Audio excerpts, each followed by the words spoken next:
Hello students, आज हम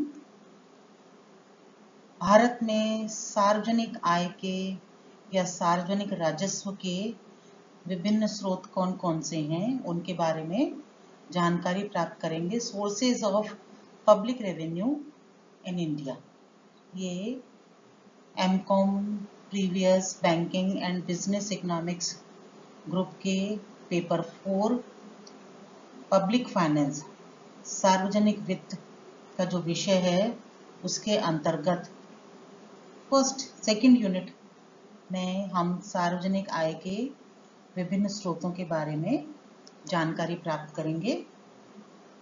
जैसा कि हम जानते हैं कि प्रत्येक देश की सरकार को देश के आर्थिक विकास और आर्थिक कल्याण और सामाजिक कल्याण के लिए बहुत बड़ी मात्रा में व्यय करना होता है। कृषि उद्योगों का विकास करना, सामुदायिक विकास करना, शिक्षा का विकास करना, मानवीय विकास करना, इन सभी विकास कार्यों के लिए, अनेक सामाजिक कार्यों के लिए सरकार को बहुत बड़ी मात्रा में व्यय करना पड़ता है, जिसे हम सार्वजनिक व्यय कहते हैं। और इस सार्वजनिक व्यय की पूर्ति के लिए सरकार जनता से विभिन्न प्रकार के सार्वजनिक स्रोतों से आय प्राप्त करती है।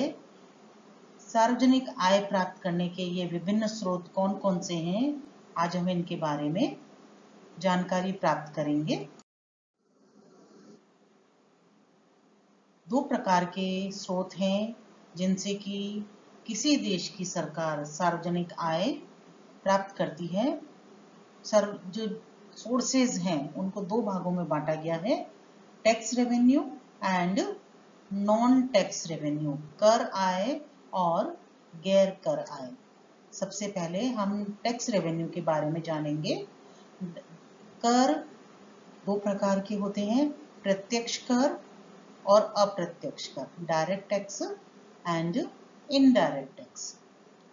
कर जो है, जो कि सरकार की, किसी भी देश की सरकार की आय का सबसे प्रमुख स्रोत है। किसी भी देश की सरकार को कुल जितना सार्वजनिक आय प्राप्त होती है उसका 50% से अधिक भाग करों के रूप में प्राप्त होता है। और कर सरकार को जनता के द्वारा किया जाने वाला एक अनिवार्य भुगतान है, जो कि सरकार द्वारा जनता के हितों पर किए जाने वाले व्यय की पूर्ति के लिए लिया जाता है।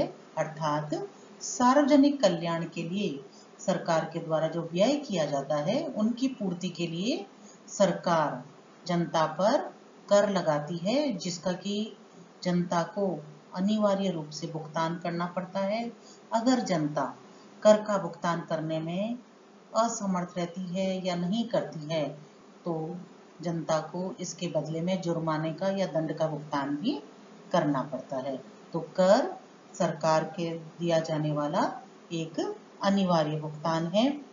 टैक्स दो तरह के होते हैं, डायरेक्ट टैक्स और इनडायरेक्ट टैक्स, प्रत्यक्ष कर और अप्रत्यक्ष कर। डायरेक्ट टैक्स के अंतर्गत अर्थात जिस व्यक्ति पर कर लगाया जाता है, कर का भार भी उसी को वहन करना पड़ता है, उसी व्यक्ति के कर का भुगतान भी करना पड़ता है, उसे हम प्रत्यक्ष कर कहते हैं।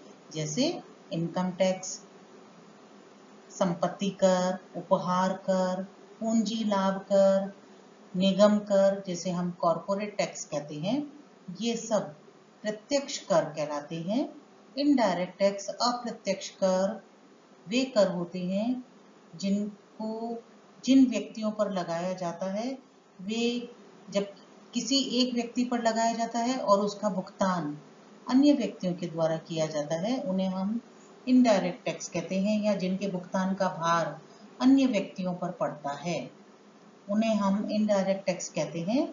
जैसे कि जो कि वस्तुओं और सेवाओं पर लगाए जाते हैं, जैसे GST, goods and service tax, excise duty, custom duty, ये सब अप्रत्यक्ष करों के प्रकार हैं। इनडायरेक्ट टैक्स मतलब जिस व्यक्ति पर लगाया जाता है उसके अलावा अन्य व्यक्ति पर इन करों के भुगतान का भार पड़ता है।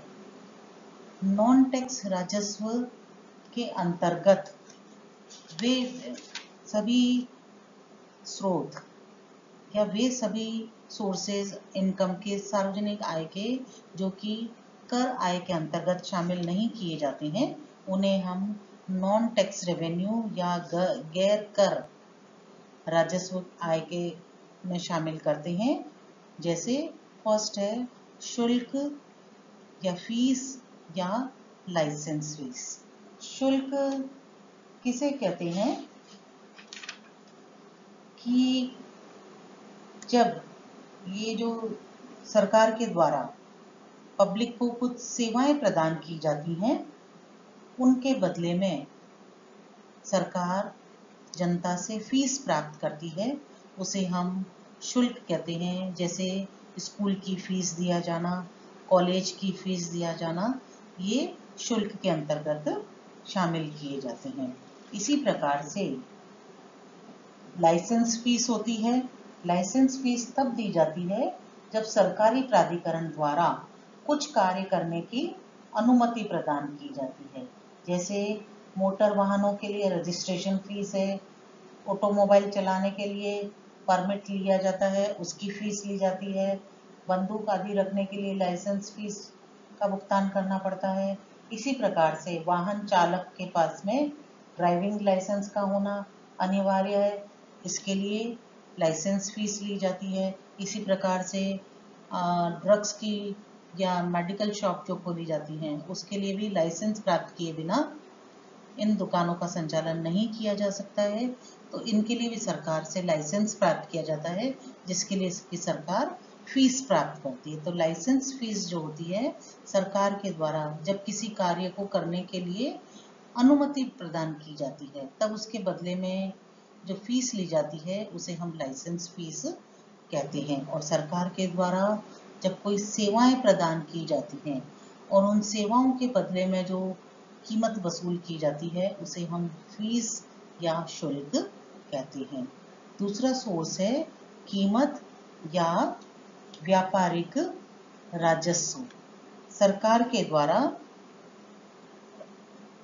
एक व्यवसाय के रूप में अपनी वस्तुओं और सेवाओं को बेचकर मूल्य प्राप्त किया जाता है, जो कि सार्वजनिक आय का एक बहुत बड़ा सोर्स है।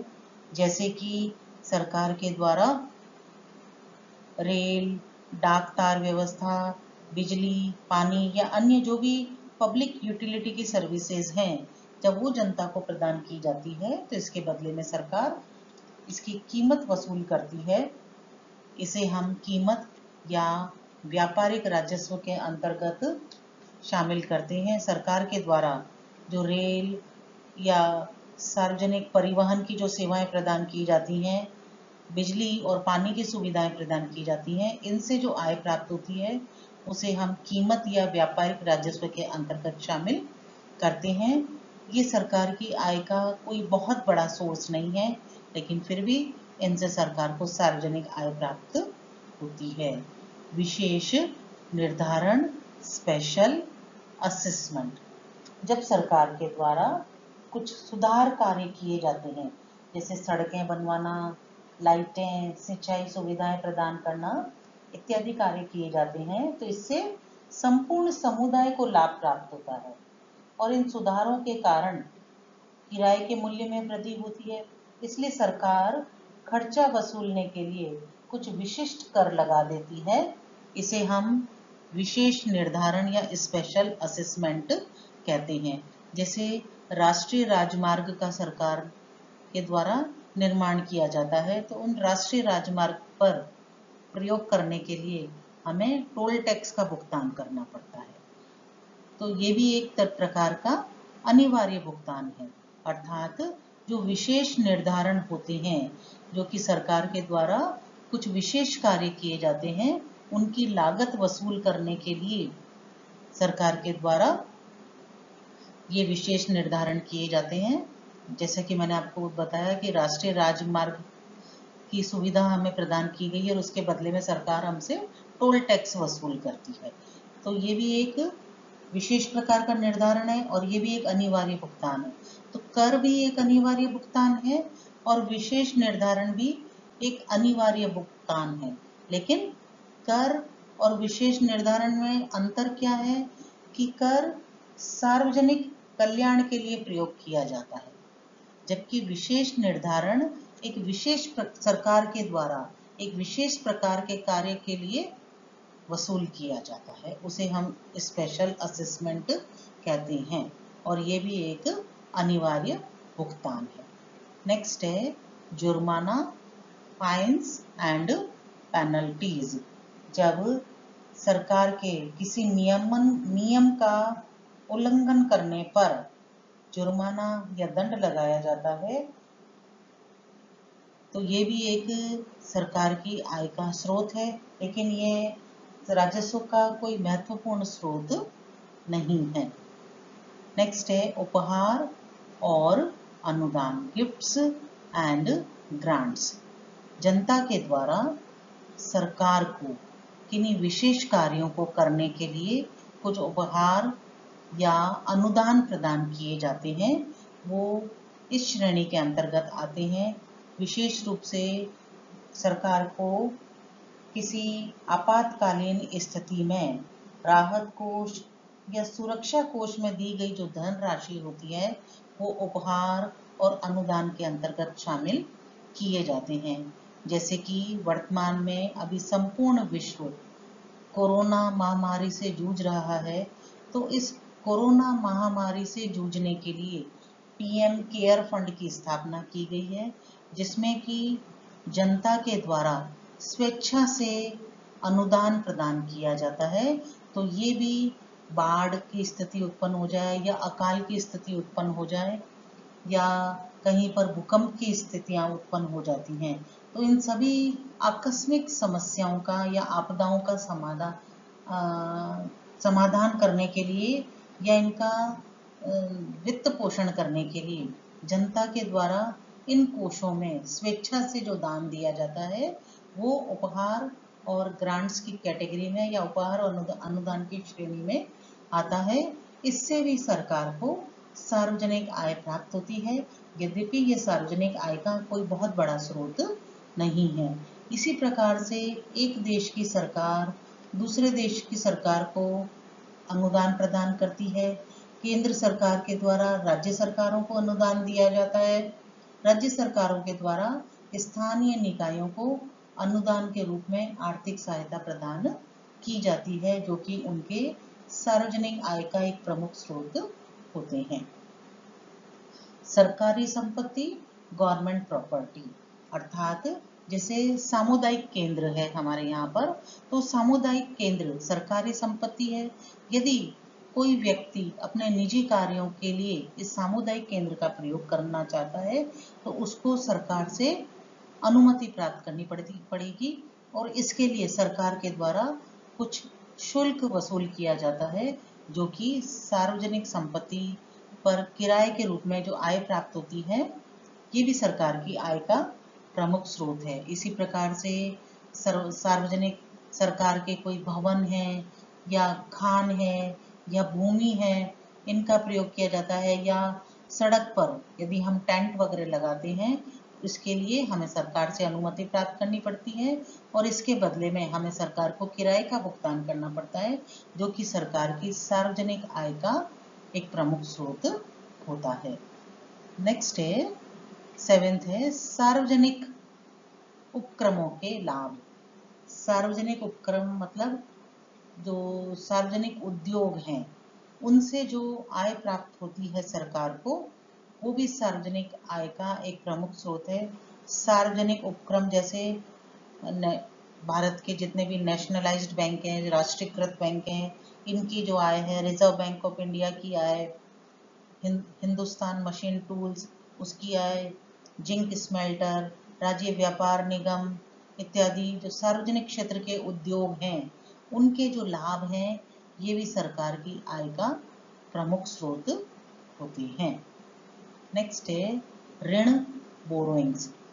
यदि इन सभी स्रोतों से जो प्राप्त सरकार को सार्वजनिक आय प्राप्त होती है, यदि सार्वजनिक व्यय सार्वजनिक आय से कम है तो सरकार इन व्ययों को पूरा करने के लिए जनता से ऋण प्राप्त करती है।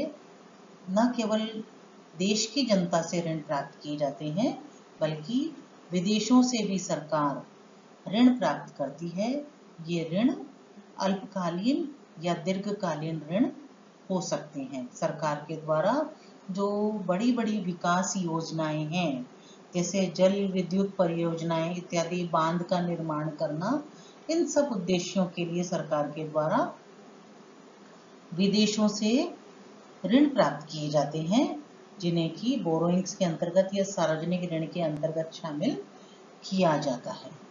और ये जो ऋण हैं, ये सरकार पर एक प्रकार का भार उत्पन्न करते हैं, लेकिन फिर भी यदि व्यय अधिक है, सार्वजनिक व्यय अधिक है और आय कम है, तो इस कमी को पूरा करने के लिए सरकार के द्वारा देश की जनता और विदेशी सरकारों से ऋण प्राप्त किए जाते हैं। देश की जनता से जो ऋण प्राप्त किए जाते हैं वो सामान्यतः जमा पत्र या बॉन्ड्स के रूप में सरकार जनता से ऋण लेती है, और विदेशों में अंतर्राष्ट्रीय वित्त निगम IMF, जिसको हम कहते हैं अंतर्राष्ट्रीय मुद्रा कोष या विश्व बैंक, इनसे सरकार के द्वारा सार्वजनिक ऋण प्राप्त किए जाते हैं। एंड लास्ट वन इज पत्र मुद्रा का निर्गमन। यदि उपरोक्त वर्णित इन सभी सोर्सेस से जो प्राप्त आय, सार्वजनिक आय प्राप्त होती है, वह सार्वजनिक व्ययों से कम है, तो सरकार इस कमी को पूरा करने के लिए पत्र मुद्रा का निर्गमन करती है, प्रिंटिंग ऑफ पेपर मनी, इस जिसे कि हम घाटे की वित्त व्यवस्था कहते हैं। घाटे को पूरा करने के लिए सरकार के द्वारा नई मुद्रा का निर्गमन किया जाता है। यह बहुत लोकप्रिय तरीका नहीं है सार्वजनिक आय प्राप्त करने का, क्योंकि इसके कारण देश में मुद्रा प्रसार की स्थिति उत्पन्न हो सकती है और कीमतों में वृद्धि हो जाती है, लागतों में वृद्धि हो जाती है, जो कि देश के दीर्घकालीन आर्थिक विकास पर विपरीत प्रभाव डाल सकती है। इसलिए पत्र मुद्रा का निर्गमन करना या घाटे की वित्तीय व्यवस्था करना, या जिसे हम हिनार्थ प्रबंधन करना भी कहते हैं, वह भी सार्वजनिक आय का एक स्रोत है, लेकिन इस स्रोत का प्रयोग अत्यंत आपातकालीन स्थितियों में ही सरकार के द्वारा किया जाता है। तो सरकार की सार्वजनिक आय के ये विभिन्न प्रकार के स्रोत हैं, जिनसे कि सरकार सार्वजनिक आय प्राप्त करती है, लेकिन इनमें सबसे जो प्रमुख स्रोत हैं वह है करों के रूप में आय प्राप्त करना। सरकार को सर्वाधिक सार्वजनिक आय करों से प्राप्त होती है। Thank you.